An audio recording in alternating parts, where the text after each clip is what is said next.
Mis queridas hermanas, mis queridos hermanos, muy buenos días. En el día de hoy continuamos la lectura del libro del Génesis y nos detenemos en los capítulos 11 y 12. Yo he escogido para que leamos juntos en el día de hoy, en el capítulo 12, los versículos 7 y 8, que dicen: A tu descendencia daré esta tierra. Y edificó allí un altar a Jehová, quien se le había aparecido. De allí pasó a un monte al oriente de Betel y plantó su tienda entre Betel al occidente y Jai al oriente. Edificó en ese lugar un altar a Jehová e invocó el nombre de Jehová. Nosotros podemos ver en estos versículos la vida espiritual de Abraham. Yo quiero hacer referencia a un acontecimiento que está presente en ambos versículos. Abraham construye un altar para adorar a Dios. Lo vemos en el versículo 7, lo vemos también en el versículo 8. Y si nosotros leemos todo el relato en la vida de Abraham que está presentado en el libro del Génesis, nosotros vemos que es una constante en la vida de Abraham. Abraham adora al Dios verdadero. Abraham se detiene, establece su campamento y lo primero que hace es construir un altar. Y esto me llama mucho la atención. No es una actividad más en la vida de Abraham, es la primera actividad en la vida de Abraham.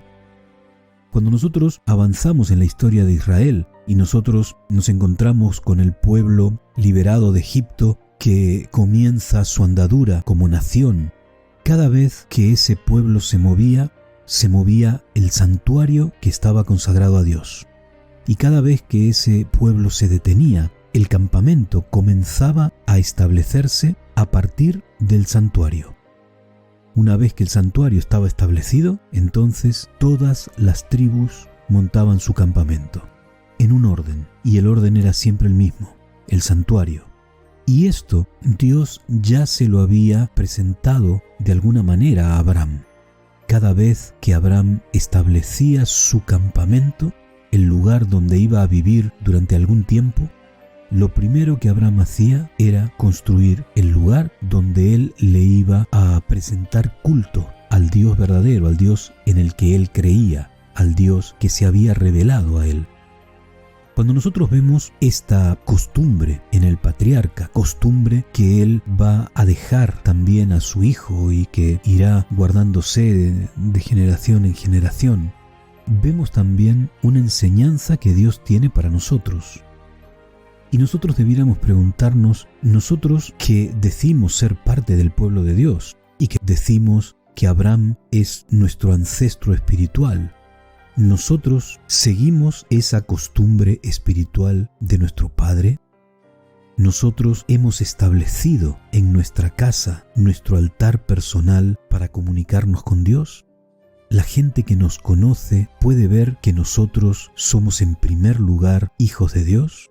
¿Nuestros hijos han recibido también esta impronta? ¿Para ellos la vida espiritual es lo primero en su vida y luego todas las demás cosas?